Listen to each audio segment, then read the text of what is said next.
programa a seguir é livre para todos os públicos.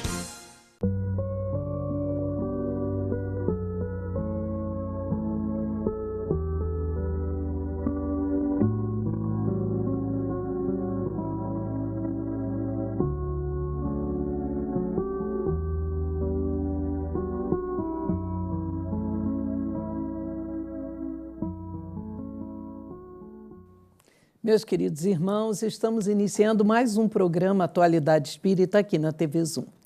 Este programa é uma realização do 8º Conselho Espírita de Unificação, que agrega 15 casas espíritas em Nova Friburgo e tem por finalidade divulgar a doutrina espírita decodificada por Allan Kardec, levando consolo e esclarecimento a todos aqueles que nos assistem. E o nosso convidado de hoje é um querido irmão lá da Associação Espírita Fraternal, é Cláudio Vital. E ele está nos trazendo o tema A Depressão e a Obsessão na Ótica Espírita, Causas e Soluções. Cláudio é orador espírita, divulgador de nossa doutrina, palestrante e está sempre colaborando com o programa Atualidade Espírita. Muito obrigada. Seja bem-vindo, Cláudio. Eu que agradeço a oportunidade. Muito obrigado. Cláudio, na questão 459 do Livro dos Espíritos, Kardec pergunta: os espíritos influem em nossos pensamentos e em nossas ações? Você poderia falar um pouquinho sobre essa questão e a resposta que os espíritos deram a Kardec? Essa questão é importante, né? Ela nos traz uma colocação muito grave, né? Ele diz que, de ordinário, são eles que vos dirigem.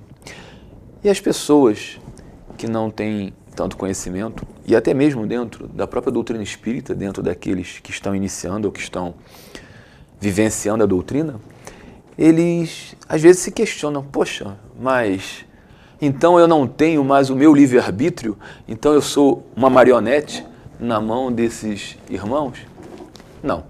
Não é bem assim, né? Até porque o que nos difere dos nossos irmãos animais e racionais é o livre-arbítrio. Nós temos espírito, eles têm um princípio espiritual, um princípio inteligente. Eu sempre gosto de afirmar isso, né? Colocar essa questão. E nós temos também o raciocínio e a inteligência que os nossos irmãos irracionais não têm. Mas no nosso caso dessa pergunta, o que ocorre? Nós não somos marionetes, mas nós somos seres que emitimos e recebemos. Nós emitimos pensamentos, emitimos opiniões, emitimos mensagens, recebemos opiniões, recebemos mensagens. Isso tudo faz com que nós sejamos uma antena, onde vamos emitir e receber. Isso por quê? Então nós temos os nossos pensamentos, que estão veiculados ao nosso espírito, que está veiculado à nossa índole, ao nosso caráter e à nossa personalidade. Ou seja, o que faz com que nos agrupemos e formemos as famílias no plano espiritual, os grupos, as ideias, os ideais, os gostos, as afinidades, as vibrações. Então nós nos agrupamos de acordo com isso. O que vai acontecer? Simples. Se nós estamos pensando uma determinada situação, nós vamos atrair esses irmãos que têm o mesmo pensamento. Se estamos sintonizados com a legião dos amigos espirituais, dos amigos da luz, dos amigos do amor, daqueles que buscam a melhoria, nós vamos estar em sintonia com eles e vamos estar vibrando nessa mesma faixa. Eu gosto muito desse exemplo. Eu quero ouvir uma determinada rádio ou ouvir um determinado canal. Eu preciso sintonizar com aquele canal. Exato. Se eu não fizer essa sintonia, eu não vou conseguir assistir aquele programa. Assim somos nós. Se eu estou encolerizado, naquele momento eu vou estar afinizando com aqueles que gostam e que se sentem na mesma situação. Se eu estou depressivo, eu vou estar também sintonizado com eles. Se eu estou buscando trabalhar no bem, fazer o amor, pregar o amor, difundir o amor, vivenciar o amor, é lógico que também eu vou estar sendo assistido e orientado por esses. Então, o que a doutrina e o que o senhor Allan Kardec pergunta é de uma importância muito grande. E a resposta também. Eles vos dirigem por quê? Porque se afinizam contigo. E aí, se nós não tivermos o devido tato, a devida percepção do vigiar e orai, nós já cometemos a falha. É lógico que também mais à frente o Sr. Kardec vai perguntar, muitas das vezes nós temos vários pensamentos, e como podemos divisar qual é o nosso e o deles? E a resposta qual é?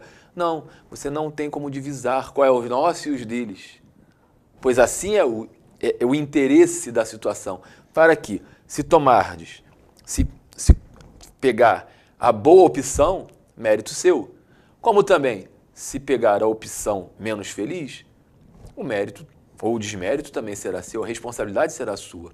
Porque, no fundo, sempre, Kátia, nós temos escolhas. Sempre podemos optar por fazermos o bem ou optar pela estrada dolorosa da dor, da infelicidade, da tristeza. Então, nós sempre temos opções. E é lógico que, no final, a decisão sempre será nossa.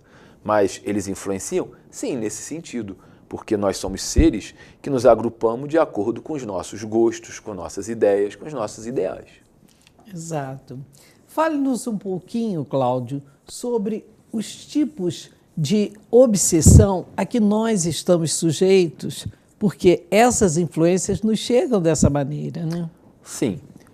Nós somos seres que estamos a caminho.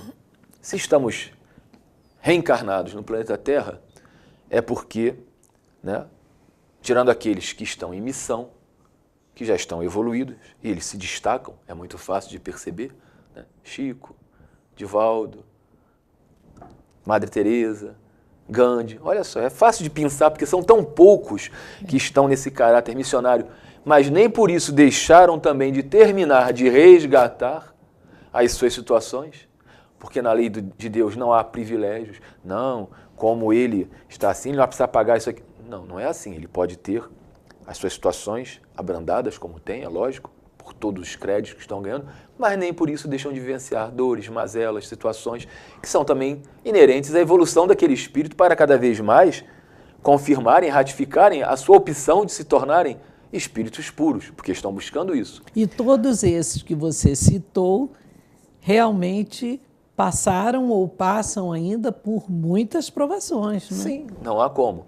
E nós, no caso falando de mim, como sempre digo, porque eu não posso saber da vida dos outros, mas de mim, se estamos encarnados no planeta Terra, expiações e provas até esse momento, entrando para a transição planetária e caminhando na direção da regeneração, estamos sujeitos a muitas vicissitudes. É lógico que temos amigos, mas também fizemos inimigos. E até às vezes fizemos inimigos porque nós abdicamos e largamos as nossas más tendências. E aqueles irmãos não aceitam, até porque muitas das vezes fomos nós que os colocamos naquela senda infeliz. E agora eles não aceitam. Eu te conheço bem, você foi o mentor disso e daquilo, você que me convidou para vivenciar naquele erro que hoje me apraz, eu tenho o direito da escolha, mas agora você vem dizer que mudou. Não, eu não permito, eu não aceito, eu não quero. E outras situações mais. E aí vão nascendo as obsessões, que nós temos as obsessões simples, as fascinações, que acontecem muito com aquelas pessoas que lidam com a religião, sejam eles espíritas, católicos, protestantes, evangélicos, muçulmanos, porque eles são mais suscetíveis, dependendo da situação, mas também pode ocorrer com as pessoas do dia a dia, normalmente, E até a subjugação e a possessão, que realmente já é uma obsessão grave.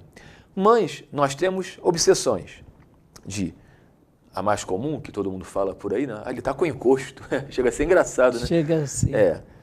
De desencarnado para encarnado.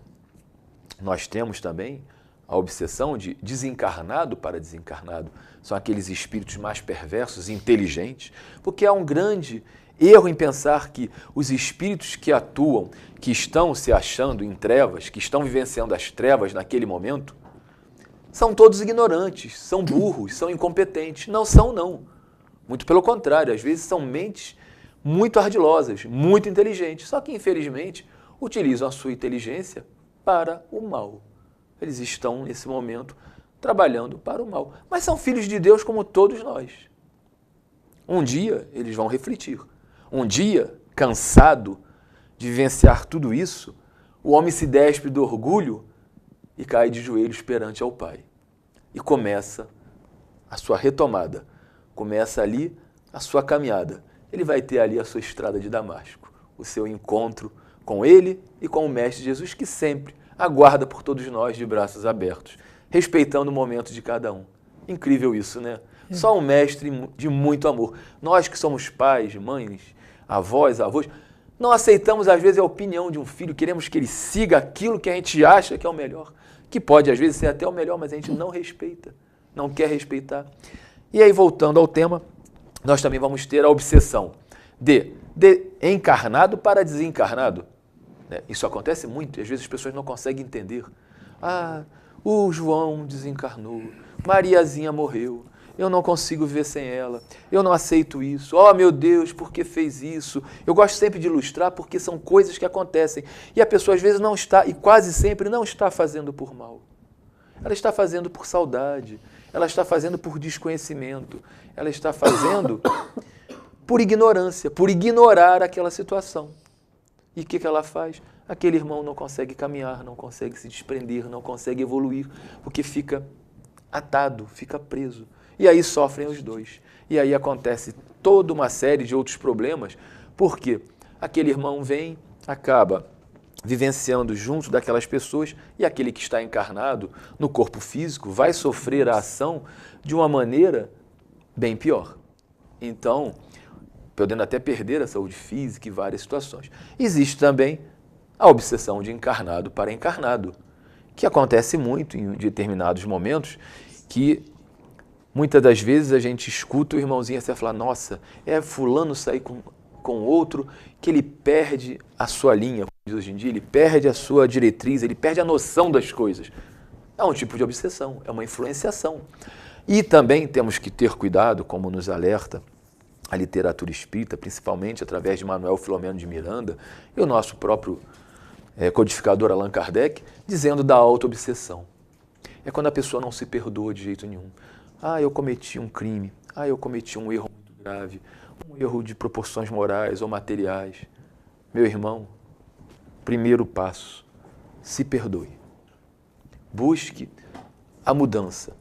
Busque a reparação. Mas não tem como eu reparar. Eu tirei a vida de alguém. Ou por causa da minha negligência alguém perdeu sua vida. Ou aconteceu um grande problema que, por causa da minha atitude menos feliz, levou à falência as pessoas. Pare. Reflita. Passe a fazer tudo o que você puder de melhor dali para frente. Viva, siga em frente com a vida. Lembre-se da frase de Jesus. Vá e não tornes a pecar para que coisa pior não te aconteça. Ele estava falando já, o Mestre Jesus, que o maior psicoterapeuta da humanidade, aquele que tudo sabia, que poderia aquela pessoa se auto-obsediar e ser obsediada logo em seguida, porque ela não estaria aceitando, não estaria mudando. E o que isso vai mudar na vida da pessoa se ela só fica se lamentando? Nada, nada muda. Você só vai sofrer cada vez mais. Então, por isso que é muito importante se perdoar e buscar, de alguma maneira, modificar o painel mental e modificar suas atitudes. E se já fazia tudo correto e cometeu um erro, fazer o quê? Infelizmente, nós ainda somos passíveis de erros e falhas, até mesmo pelo momento que vivemos, do próprio planeta, da sua sintonia ainda de expiações e provas. O mais importante é o reconhecimento dessa falta Sim. E a vontade de não errar mais. Sim, para não abrir brecha para aqueles irmãos que estão nesta mesma sintonia, que não se perdoam. E aí começam a ser obsediados no plano espiritual e vão servir de obsessores para esses outros irmãos que estão encarnados. Exato. Temos que ter muito cuidado. Temos que lembrar que penso, logo existo. Você falou em Manuel Filomeno de Miranda. No livro Nos Bastidores da Obsessão, ele nos apresenta algumas considerações que nos auxiliam no diagnóstico da obsessão. Você poderia nos relatar isso? Sim. No caso, para diagnosticar a obsessão, ele vai dizer o seguinte, eu vou até ler aqui para não haver nenhum equívoco, porque ele diz, quando você escuta nos recessos da mente uma ideia torturante, que teima por se fixar, interrompendo o curso do pensamento. Ou seja, eu estou pensando em fazer algo, estou pensando em estudar e de repente vem algo na minha cabeça com uma força muito grande para que eu pare com aquilo e vá fazer uma outra totalmente contrária ou simplesmente para que eu cesse com aquilo que é útil, porque normalmente é assim. É um dos alertas. Está acendendo aí uma luzinha. 2. Quando constante, imperiosa e atuante força psíquica, interferindo nos processos mentais. Ou seja, você já não consegue mais dar continuidade dentro daquilo que você está fazendo. Por exemplo, eu estou aqui agora com você nesse programa e de repente eu começo a não mais conseguir me concatenar e concentrar no que eu tenho que fazer e de repente eu até mesmo largo, saio, levanto aqui do programa e vou embora. Eu já estou também num alerta laranja. A coisa está começando já, né, porque ele começou no amarelo, já partiu para o laranja, né? 3. Quando verifique a vontade sendo dominada por outra vontade que pareça dominar. Ou seja, você já não está mais tendo controle sobre si, sobre o seu pensamento. Quando experimente inquietação crescente na intimidade mental sem motivos reais, ou seja, você está vivenciando situações angustiantes, situações que você, na verdade, não está vivendo. Não está passando por nenhuma crise financeira, por nenhum problema, vamos dizer, familiar, por nenhum problema de saúde, entre aspas, saúde física, né? Porque você está tendo um problema de saúde espiritual. Ou seja, você já está entrando para um vermelho. E tanto é que ele vai em quinto dizer o seguinte: quando sinta o impacto do desalinho espiritual em franco desenvolvimento, acautele-se, porque você se encontra em processo imperioso e ultriz de obsessão pertinaz. Ou seja, você já está obsediado. E dependendo da situação, porque muitas pessoas às vezes acham, Kátia, que a gente tem que primeiro entrar naquela obsessão simples, bem branda, bem leve, que acontece no dia a dia, porque somos imperfeitos, né? E como nós também emitimos pensamentos, às vezes, nós é que atraímos eles. Porque muitas das vezes a gente culpa o tempo todo o obsessor. Muitas das vezes nós somos nosso pior obsessor, né? Tem um caso até que Chico relata uma vez de um camarada que obsediava o outro, e até meio um caso meio engraçado, que Chico diz que o fulano sempre acusava o outro, esse obsessor, essa pessoa, ela realmente me faz fazer isso, me faz viver assim, me faz passar por aquilo, eu me sinto muito mal, mas a culpa é dele, poxa vida, minha vida não vai para frente, até que um belo dia o obsessor, num centro espírita, o médium deu passagem e falou assim, olha meu irmão, e esse irmão estava lá, falou, olha meu irmão, já tem uns 2 anos que eu não te obsedio mais, eu só fico te observando. Sabe por quê? Que eu descobri que você consegue ser melhor que eu. Você faz mais mal para você do que eu fazia. Olha, você é melhor do que eu. Que coisa, hein? Pare de me acusar, porque você está se auto-obsediando há muito tempo. E de uma maneira, assim, terrível, que nem eu teria capacidade. Fiquei aqui batendo palma para você. E digo mais, estou seguindo em frente o meu caminho, só para você saber. Fui, como diz hoje em dia. E aí ele percebeu que ele se auto-obsediava e abria portas para outras obsessões e outros tipos. Por quê? Ele não se perdoava, só lamentava, que a gente vai ver isso aqui, né? Causas que podem fazer com que você fique obsediado. Lamentando o tempo todo, se vitimizando, colocando culpa em todos os outros. Nunca era ele que era o real problema. Então, nós temos que ter muita atenção, porque nós somos emissores e receptores o tempo todo. Então, você aqui nos colocou o diagnóstico, né? São os sintomas. E isso é causado por quê? Porque abrimos essas brechas. Sim. Emmanuel e Sheila apresentam, na psicografia de Chico, uma visão muito clara, né? Quem nunca ouviu, né? Que cabeça vazia é oficina do capeta. Quem nunca ouviu isso na vida, né? É um dito popular, mas certo, né? É correto, porque você está com a mente vazia, você está pensando em nada, você está ali. Então, vai pousar tudo na sua cabeça ali. E normalmente, felizmente ainda pelo nosso teor evolutivo, que não é muito grande, nós acabamos pensando sempre coisas que não são as melhores. As mãos desocupadas é outro fator importante. A palavra inconveniente, né? Às vezes a pessoa é inconveniente, né? A palavra maledicente, as conversas fúteis e inúteis prolongadas. Exato. O silêncio vale ouro. Tanto é que muitas vezes a gente diz, né? Puxa vida, fulano calado é um poeta. São ditos populares, mas que é uma grande realidade, é uma grande verdade. Porque a pessoa está falando. Então, se a gente não tem o que falar, é melhor se calar. Ah, mas eu fico calado. Mas não adianta também ficar calado igual um ruminante, pensando um monte de besteira. Porque está emitindo. A gente esquece que quando nós rezamos, vamos conversar com o Pai, normalmente a gente não fica, ó Deus, ó Senhor. Não, a gente não faz isso. A gente entra no quarto, se fecha e começa a pensar. Então, cuidado. Eu posso não estar falando, mas estou pensando um monte de situações que estão sendo plasmadas, estão sendo jogadas para o éter.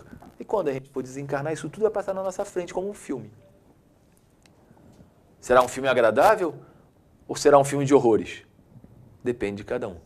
Nosso querido irmão Divaldo Pereira Franco nos diz, né, que se vivermos bem, nós dormiremos bem e acordaremos bem.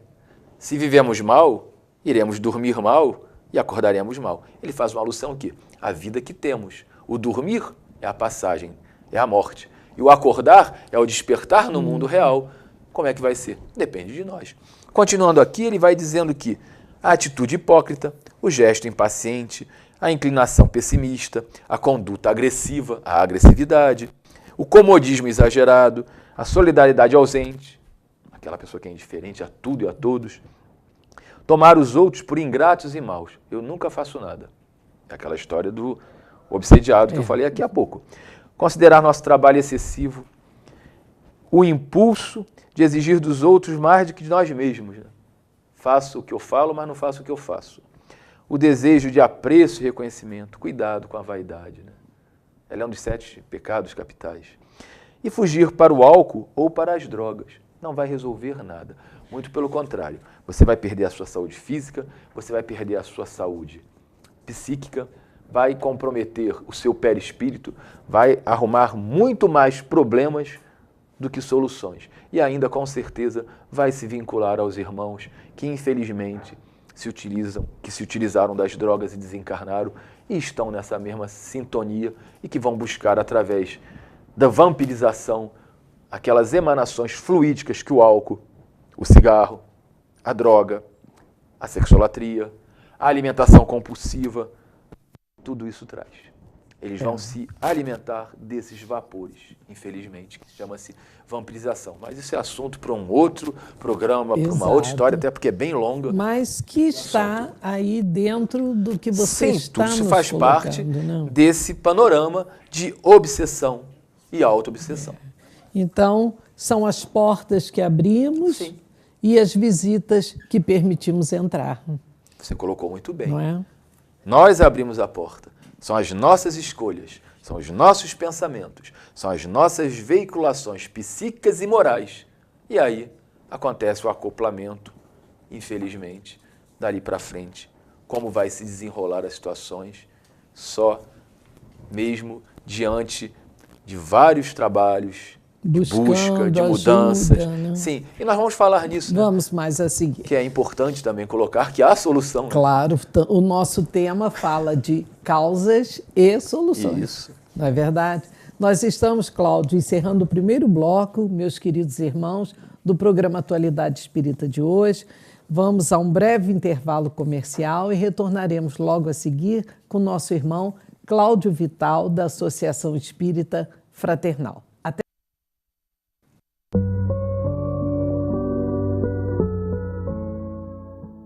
Você que trabalha com alimentação precisa conhecer a Nova Mix. Em nossas lojas você encontra tudo que sua cozinha realmente precisa. Farinhas, molhos, chocolates, coberturas, corantes, produtos de confeitaria e muito mais. Eu gosto muito da linha de descartáveis. Aqui eu encontro tudo o que eu preciso para os meus bolos e docinhos. Não percam uma oficina. Aqui aprendo técnicas que uso nas minhas receitas. Agora temos 2 lojas, Paissandu e Jardim Ouro Preto. Esperamos a sua visita. Nova Mix, a sua cozinha melhor a cada dia. Nogueira Plantas, a sua melhor escolha na ambientação de jardins e interiores. O que você procura para dar aquele toque especial nos mais diversos ambientes ou simplesmente presentear quem ama. Ligue ou venha nos visitar. Nogueira Plantas, Rua Dom João VI, 475, no Cônego. 2528-3030. Já pensou em solicitar suporte técnico direto do seu smartphone? Com o aplicativo Minha Gigalink, você pode. Consulte seus boletos, crie novos e-mails, dê um upgrade na velocidade da sua internet e muito mais. E quem ainda não é cliente pode contratar internet sem complicações. Aplicativo Minha Gigalink, com você aonde você for. Acesse a sua loja de aplicativos e baixe agora.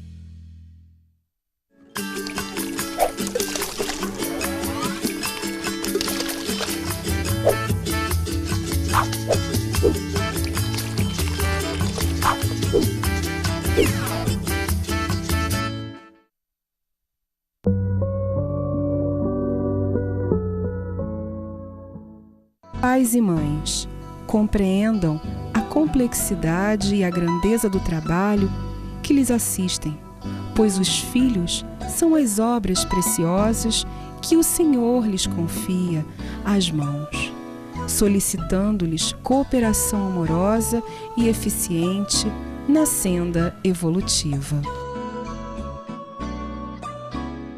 Queridos irmãos, estamos iniciando o segundo bloco do programa Atualidade Espírita de hoje, recebendo o nosso irmão Cláudio Vital, da Associação Espírita Fraternal. E ele está nos trazendo o tema a depressão e a obsessão na ótica espírita, suas causas e suas soluções.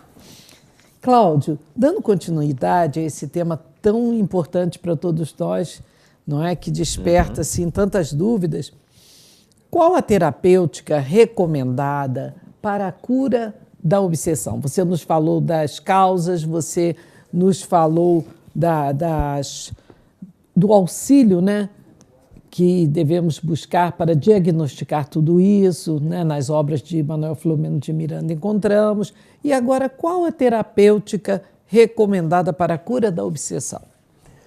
Bom, Kátia, o primeiro passo, né, são duas situações, duas vertentes concomitantes. Vai buscar o auxílio na psicologia, vai buscar a psicoterapia, vai buscar, por causa que nós estamos no corpo de carne, para verificarmos o que está ocorrendo com a nossa mente. É um primeiro ponto, é uma primeira colocação. Buscar esse tipo de auxílio. Concomitantemente, ao mesmo tempo, nós vamos buscar o auxílio na casa espírita.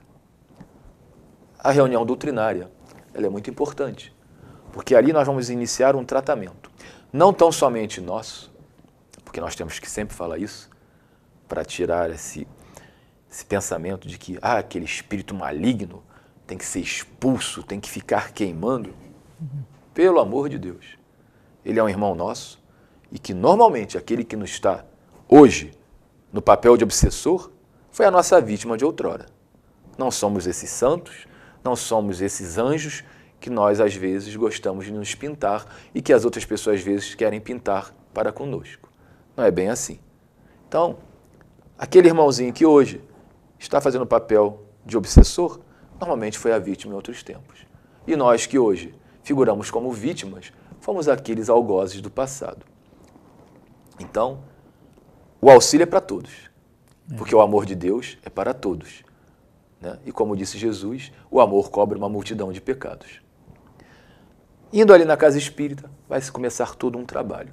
E eu digo mais, as pessoas às vezes dizem, o tratamento começa quando você coloca os pés dentro da casa espírita. Eu digo mais, o tratamento começa quando você toma a resolução de ir à casa espírita.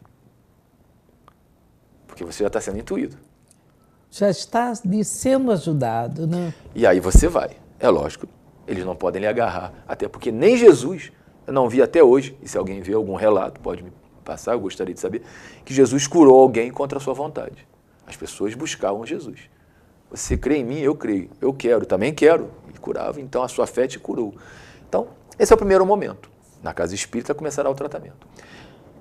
Depois, de acordo com o que ele falou, com o que ele vai relatar, com tudo que ele vai se expressar, que ele vai dizer, o seu nome ele vai participar, ou até mesmo às vezes não participa diretamente, da reunião, né, de desobsessão. E essa não é aberta ao público, é lógico. Às vezes poderá até, em casos excepcionais, o irmãozinho obsediado participar. Em casos excepcionais. Normalmente não é assim que funciona. Depois temos o passe. O que Jesus fazia quando impunha as mãos? É o passe. Ele vai e nós vamos. Lógico, longe de qualquer pretensão de querer dizer que estamos tomando o lugar de Jesus, mas não. Estamos fazendo aquilo que o Mestre nos ensinou, tanto que ele disse. Podeis fazer o que faço e muito mais, sois deuses. Tanto que ele diz, tragam a mim esse menino, ó raça incrédula e depravada, até quando estarei entre vós? O que ele quis dizer ali? Que os apóstolos poderiam também ter curado aquele menino que estava obsediado, já numa subjugação. Porque ele caía na água, caía no fogo, ele já estava num estágio bem avançado. Bem avançado. E aí Jesus expulsou os demônios. Ah, fez o quê com aqueles espíritos, aqueles irmãos? Mandou eles embora? Lógico que não. Todos aqueles que ali estavam foram acolhidos pelos amigos espirituais, foram acolhidos pelas falanges de amor que Jesus arrastava.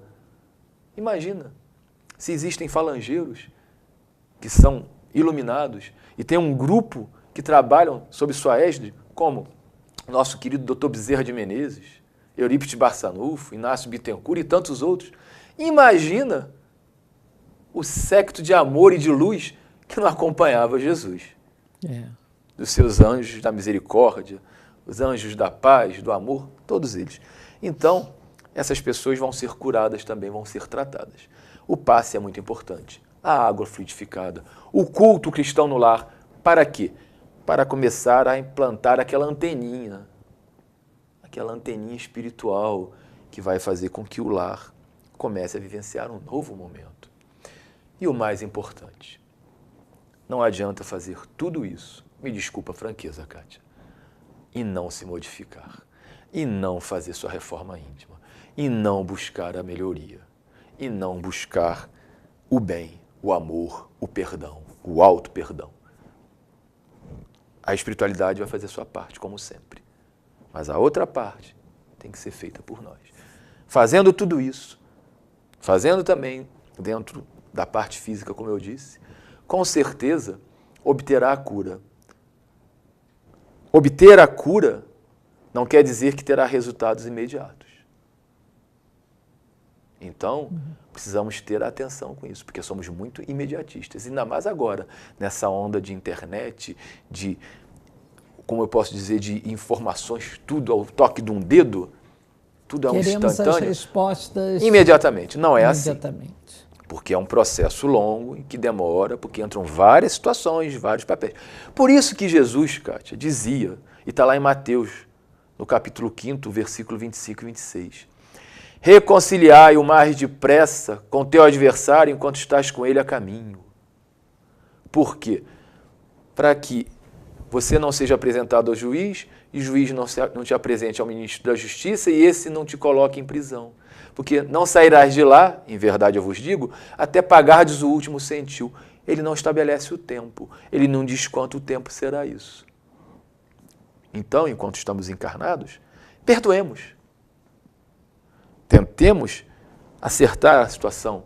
Ah, mas o meu irmão não quis perdoar. O problema é dele, você fez sua parte. Continua rezando por ele. Exato. Eu gostaria que você nos relatasse a progressão de uma simples tristeza que nos acomete até sermos acometidos por uma grave depressão. Como é que isso transcorre? A tristeza é normal em qualquer ser humano.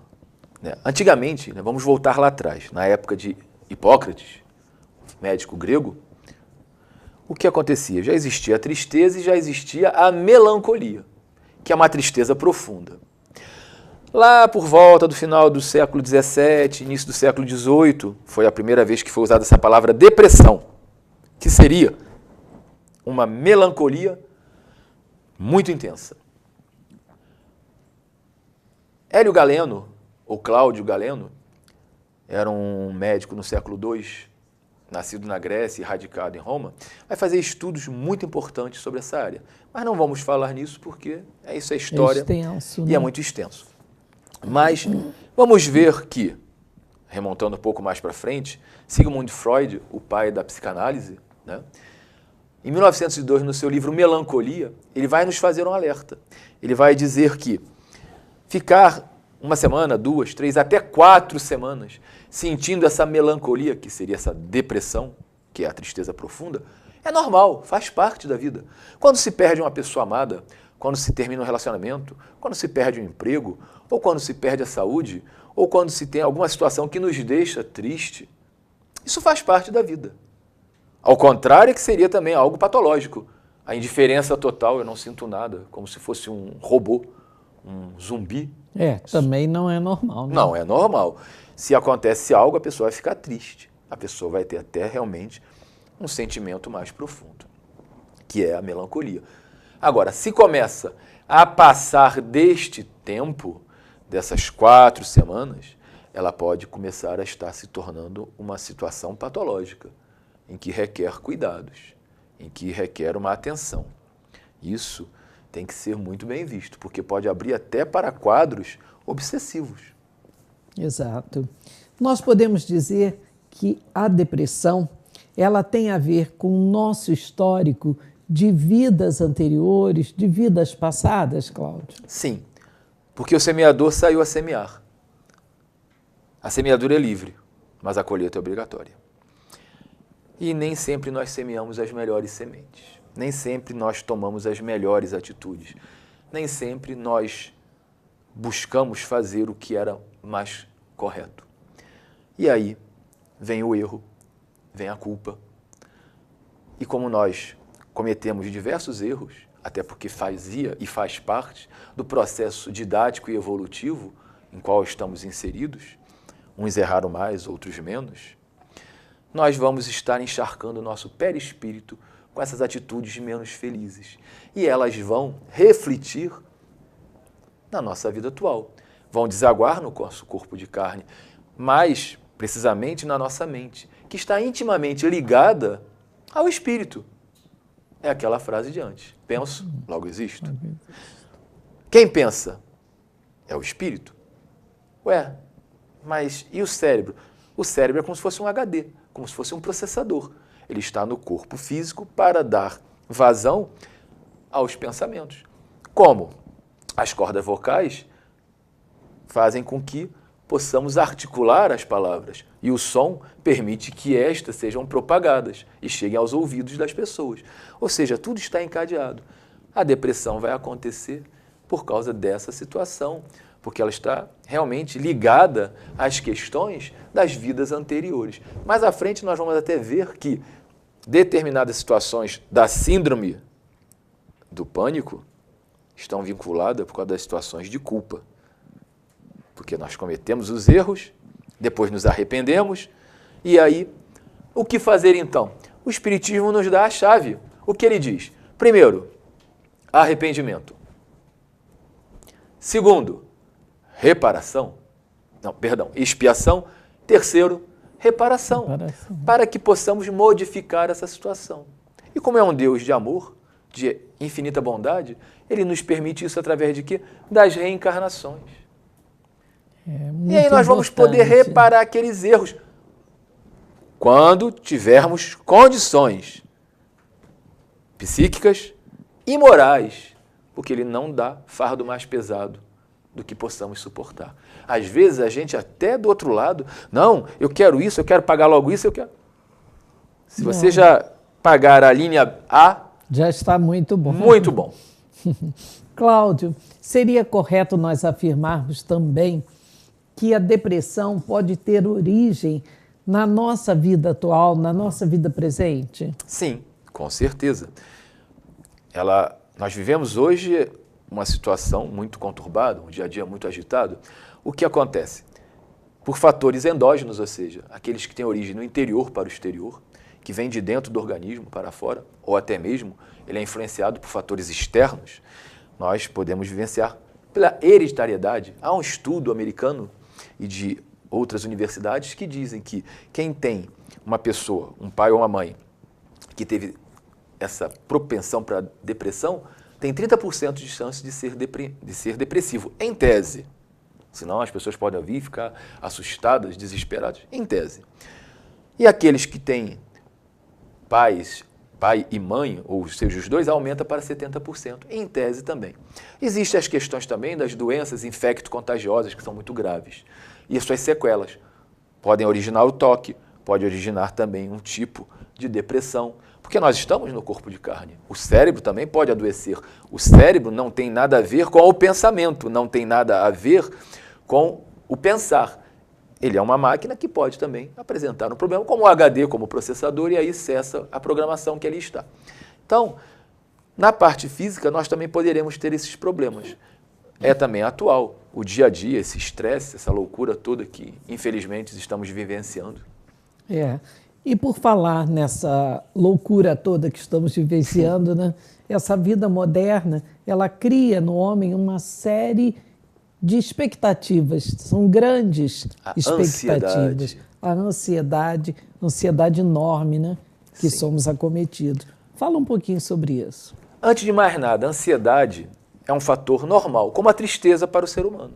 Quem não fica ansioso quando vai ter uma entrevista de emprego e está desempregado há muito tempo?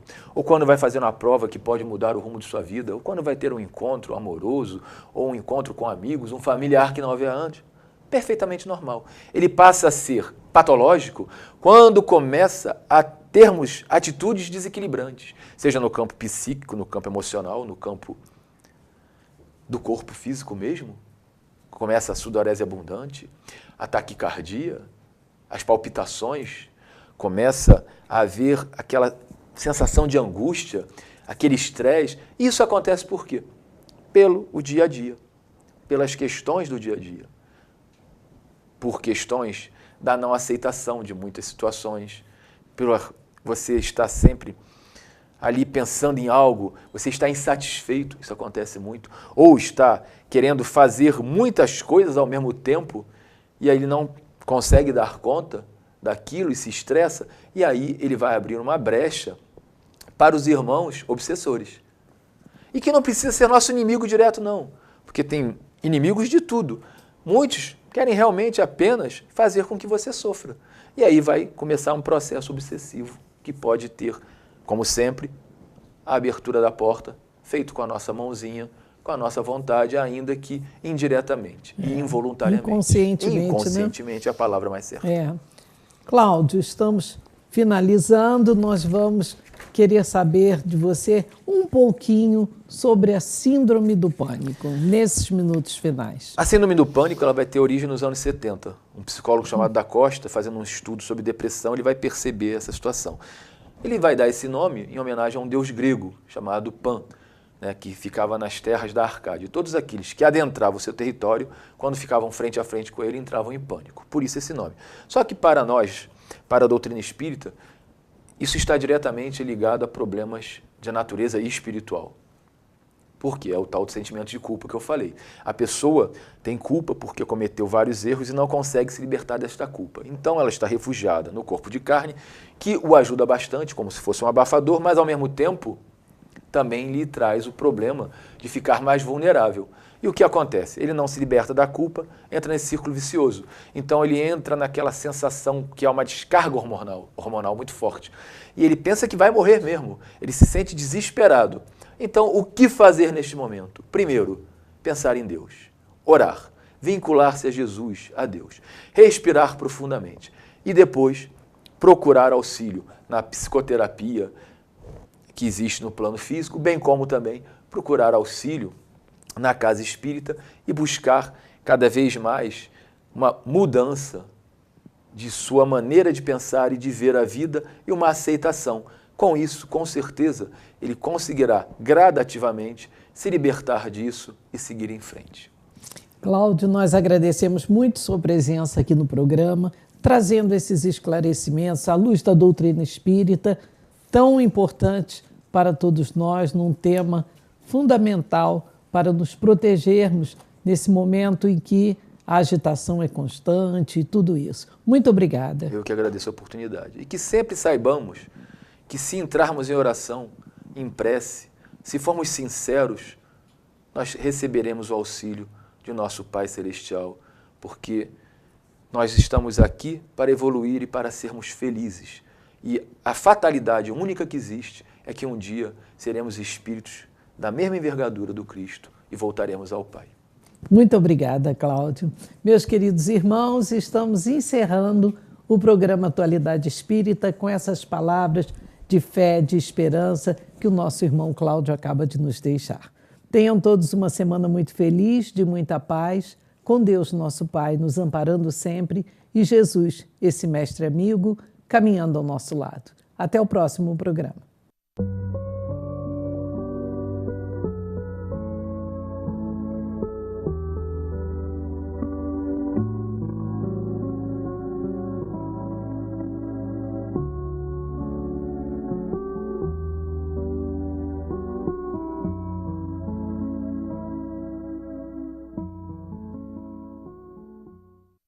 Este e outros programas você assiste no aplicativo TV Zoom.